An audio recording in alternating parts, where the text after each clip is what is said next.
el licenciado Álvaro Martínez Espíndola, licenciado en Ciencias Ambientales, es por la Universidad Nacional Autónoma de México, titulado con mención honorífica con la tesis Historia Ambiental del Río Colima, galardonado con la medalla Gavino Barreda, máxima distinción que otorga la UNAM a los alumnos de licenciatura, ganador del Premio Estatal de la Juventud en la categoría de Protección al Ambiente, ganador del Premio Estatal de Ecología en la categoría de Investigación Científica y Tecnológica por el trabajo de Historia Ambiental del Río Colima.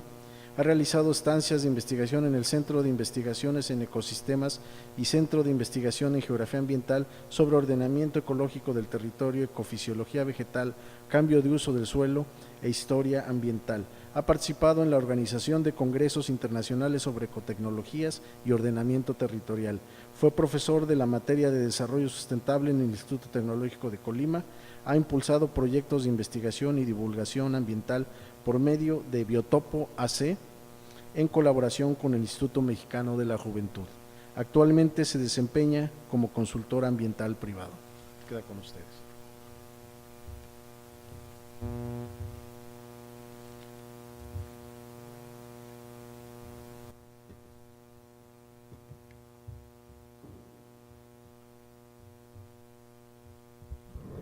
Bueno, antes que nada, muchas gracias por la invitación para participar en este importante foro, que bueno, es muy importante. Esta cuestión de la resiliencia, quiero empezar con una visión que es la resiliencia en las cuestiones sociales y una visión también en la resiliencia en las cuestiones naturales, en la cuestión más ambiental enfocada en la natural, en la que, bueno, desde la parte natural, la resiliencia es la capacidad de un sistema natural de regresar a un estado, un sistema natural afectado, de regresar a un estado de equilibrio, más no el inicial, sino únicamente un estado de equilibrio donde pueda volver a dar las funciones que daba este sistema natural, ¿no? Es muy importante, ¿por qué? Porque el sistema natural, si tiene resiliencia, permite y ayuda a que haya una mejor resiliencia en caso de desastre, ¿no? Entonces, bueno, quiero empezar con el tema de que voy a hablar, que es la historia ambiental del río Colima. Al momento de que empecé a hacer el trabajo de investigación, después me di cuenta de que la historia ambiental también ayudaba para la planeación y la prevención de riesgos, ¿no? Esto fue sobre todo cuando comencé a ver las cuestiones o los fenómenos de inundación que hubo a lo largo de la historia en el río Colima, ¿no? Siguiente, por favor. Pero ¿qué es la historia ambiental, no? La historia ambiental es hasta cierto punto una rama muy nueva de la historia, ¿no? Una rama que empezó a finales del siglo XIX, a principios del siglo XX, con la Escuela de los Anales, en Francia, en Europa, por medio de diferentes estudios que se daban a fenómenos naturales, ¿no? Fenómenos y sitios naturales. Entonces se concentra en cómo ha sido la percepción de los humanos del mundo natural y su reflexión acerca de este mundo. ¿Qué es lo que quiere decir? La relación sociedad-naturaleza. Ambiente, cuando hablamos de ambiente, hablamos de una relación sociedad-naturaleza. No estamos hablando únicamente de la parte natural o de la parte social. Siempre que hablamos de ambiente, estamos hablando de la conjunción de ambas partes, ¿sí?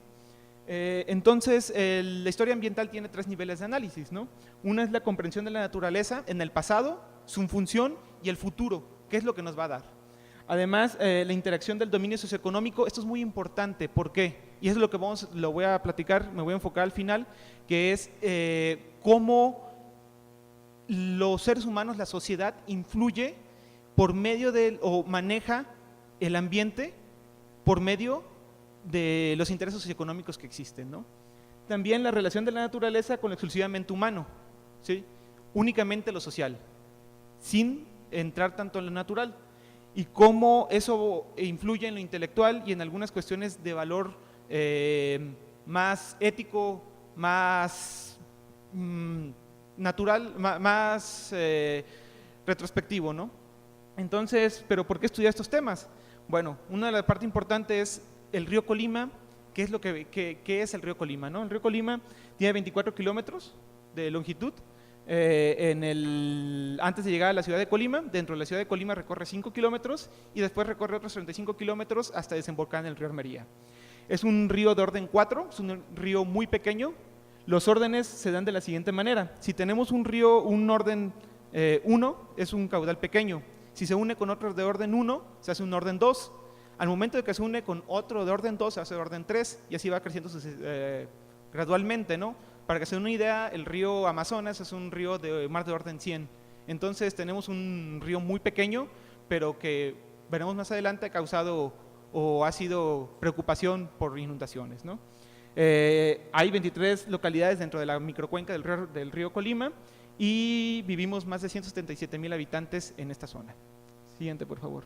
Este es el río Colima, arriba del Tecnológico, de la Avenida Tecnológico, es una zona pues, de las partes más conservadas dentro de la mancha urbana, ¿sí?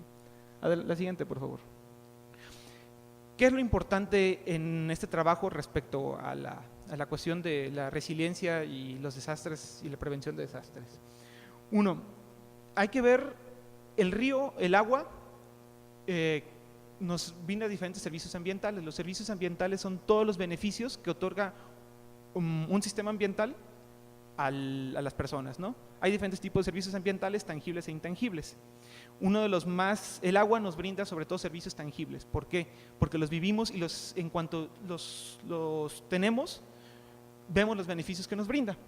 Entonces, el agua es un recurso de uso común también. Y el suelo, ¿sí? ¿Por qué? No podemos decir que el agua es de tal o cual persona, ¿sí?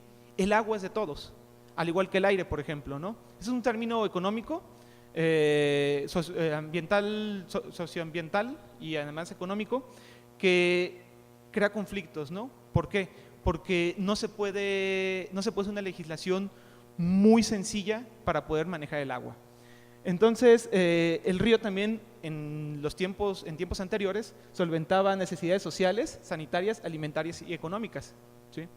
Se crearon reglamentos antes del siglo XIX, antes del siglo XX, a finales del siglo XIX, se crearon reglamentos, bandos de policía, reportes de comisiones y o cursos que ayudaron al manejo del río Colima, ¿sí? Que actualmente no existen.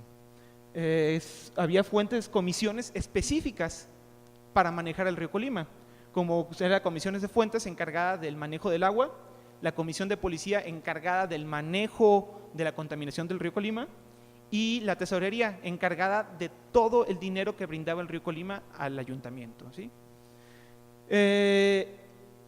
Había un prefecto político que era el encargado de manejar todas las cuestiones del río Colima. ¿Cómo sucedía esto? Si había algún daño hacia el río, este daño se reportaba a los sitios al cabildo del lugar, del municipio. Ese cabildo reportaba al prefecto político y el prefecto político, que era, digamos, como el presidente municipal, decía qué se tenía que hacer o qué no se tenía que hacer. Se hacía comisiones para que fueran a ver el sitio y respecto con eso se tomaban medidas al asunto, ¿sí? Es muy importante algo que ver cómo fue la historia de la urbanización alrededor del río, ¿no? En 1857 más o menos empezó la ley de desamortización de la iglesia. ¿Qué es lo que sucedió? La iglesia tenía grandes predios en las orillas del río. El gobierno comenzó a quitar todos los predios que la iglesia no utilizaba, se los comenzó a dar a los ciudadanos. Estos ciudadanos lo que hacían era comenzar a urbanizar a los lados del río, ¿sí? Principalmente en la zona donde está Maclovio Herrera, hacia abajo. Esta urbanización comenzó a impulsar el desarrollo, por ejemplo, de puentes y vialidades que cruzaban el río. ¿Qué es lo que pasó después? El cauce se comenzó a achicar, ¿sí? En 1917, una parte muy importante fue la modificación del artículo 27, en la que todas las aguas pasaban a ser parte del gobierno federal, administradas por el gobierno federal.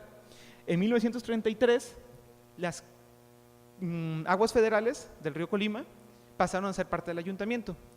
Fue a partir de 1917 en que se le comenzó a dar al traste al río Colima. ¿Por qué? Por dos cuestiones. Una parte muy importante era, el río Colima dejó de ser a brindar servicios ambientales necesarios al ayuntamiento para que le diera importancia. ¿Cómo está esto? Ahorita vamos a ver los usos que se le dieron al río Colima, pero brindaba agua a la ciudad. Comenzó a haber otras fuentes de abastecimiento de agua y el río Colima dejó de ser importante para el ayuntamiento. Entonces dejó de haber importancia hacia él para legislarlo, ¿sí? Entonces, en 1933 se concesiona al ayuntamiento y ellos dejan de hacer un buen uso también de las riberas del río Colima. En los años 50 se comienza a construir a propósito por el ayuntamiento. ¿Por qué? Por una cuestión que hasta la fecha yo no entiendo. Decían que si no se construían casas a los lados del río Colima, la gente iba a poder entrar al río y aventar basura, ¿sí? Pero ¿qué es lo que pasó? Comenzó a disminuir el cauce, ¿sí? Entonces se detectaron varios usos del río: riego de huertas y cultivos, las industrias del río. Hubo 3 grandes empresas textileras que se fundaron en el río: agua para uso y consumo humano, baños, lavaderos públicos y baños de caballos. La gente se iba a bañar al río, la gente iba a lavar el río y la gente bañaba a sus caballos en el río.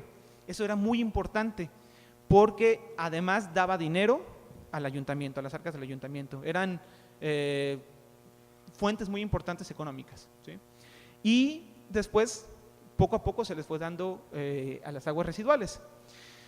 Es interesante ver cómo va creciendo desde 1900 hasta 1990 la ciudad alrededor del río. En 1990, en la primera imagen, en 1900, perdón, en las manchas grises son huertas, ¿sí? Y vean hacia 1950 cómo creció la ciudad, y hacia 1990 habían desaparecido prácticamente todas las huertas, ¿sí? Siguiente, por favor.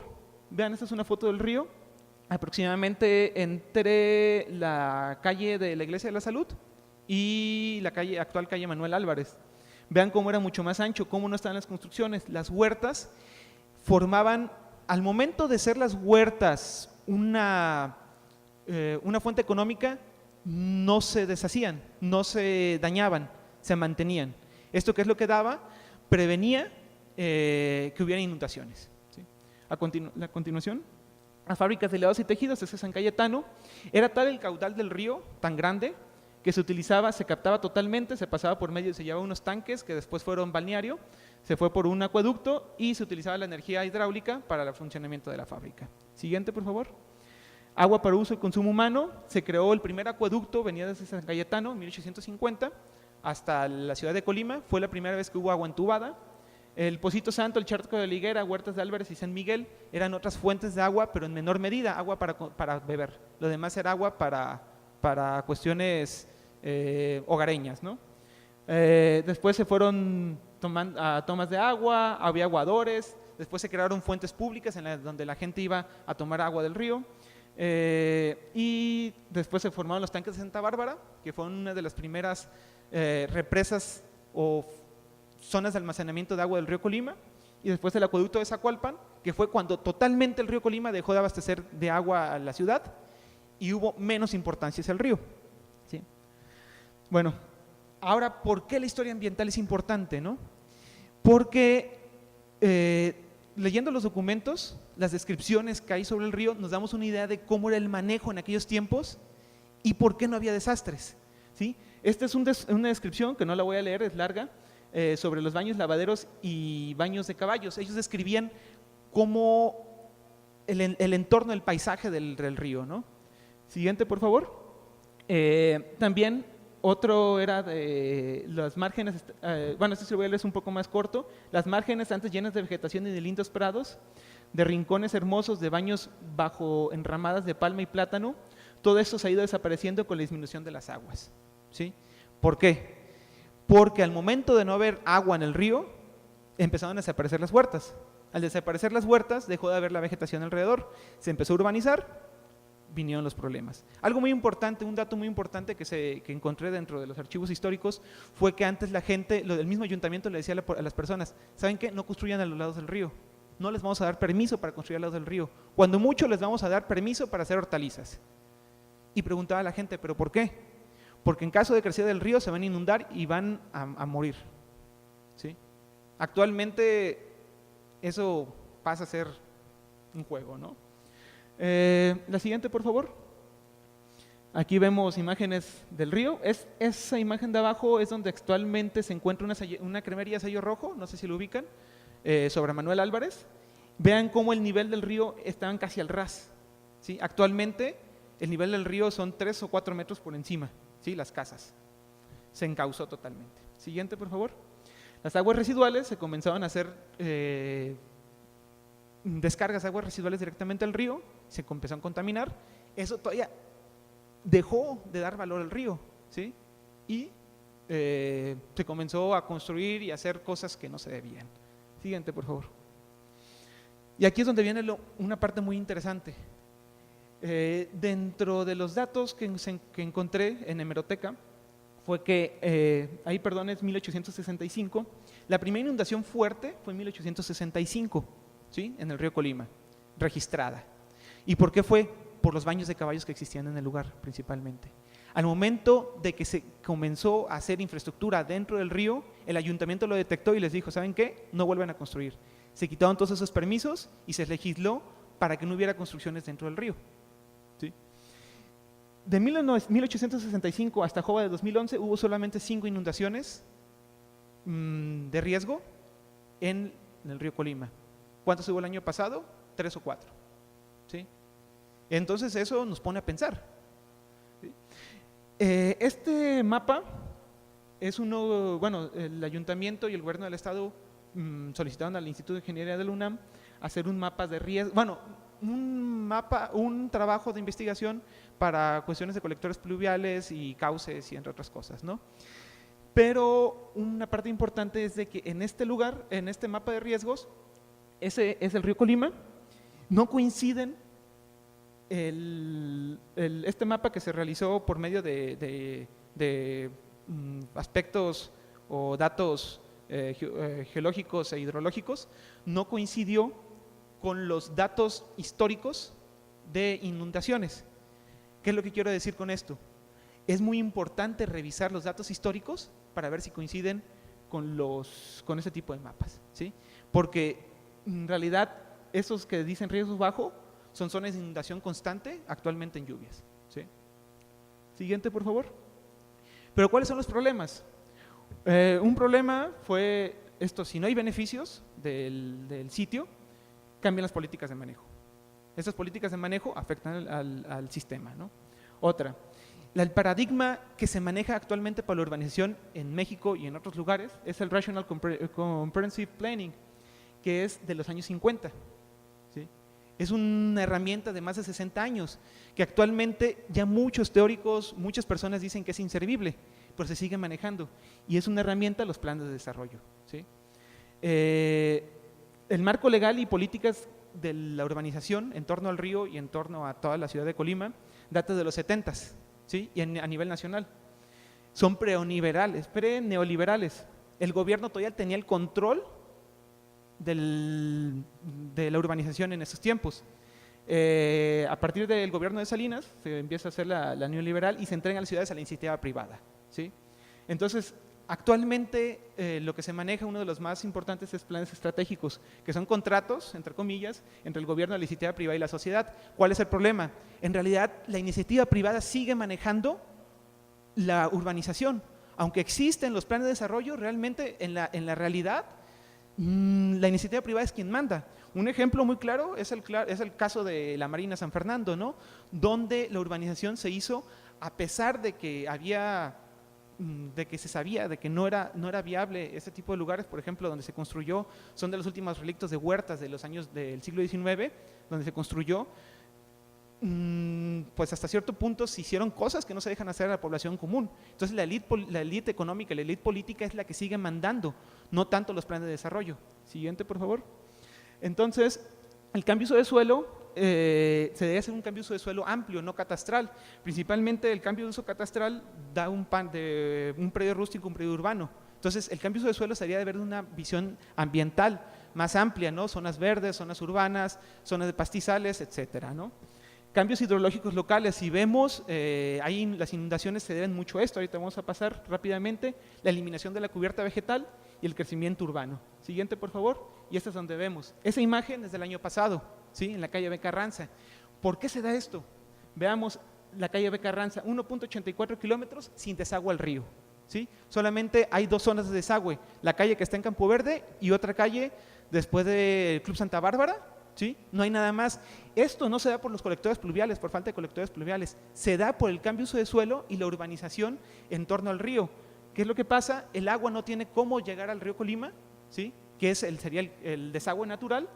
Entonces, ¿qué es lo que pasa? Baja y se da en la B. Carranza, ¿sí? Además de que ahí cruza otro río, que es el río Santa Gertrudis, totalmente entubado en esa zona. Entonces, se está consumiendo todo el agua ahí, ¿sí? Siguiente, por favor. ¿Y cuáles son una de la opción más importante que existe ahorita, el ordenamiento ecológico del territorio, que es la herramienta de política pública ambiental más importante en México, la más sólida, aunque no es la mejor? Porque el OET municipal es muy importante que se haga en las ciudades, ¿sí? Porque es el único regulatorio. Los demás ordenamientos ecológicos que existen, estatales, nacionales, locales, no son tan buenos porque son de observancia obligatoria, más no regulatorios, ¿sí?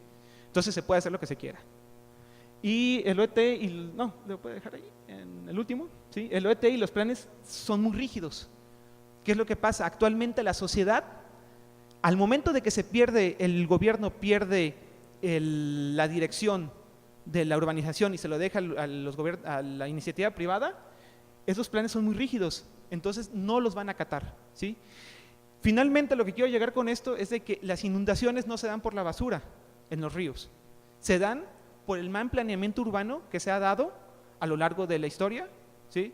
Y que la cubierta vegetal se ha eliminado prácticamente totalmente, y además en las nuevas zonas urbanas, en los nuevos desarrollos urbanos, se aplana.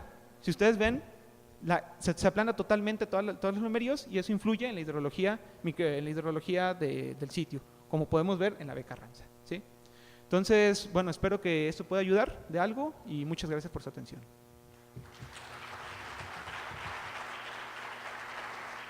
Sedatu, mejorando tu calidad de vida.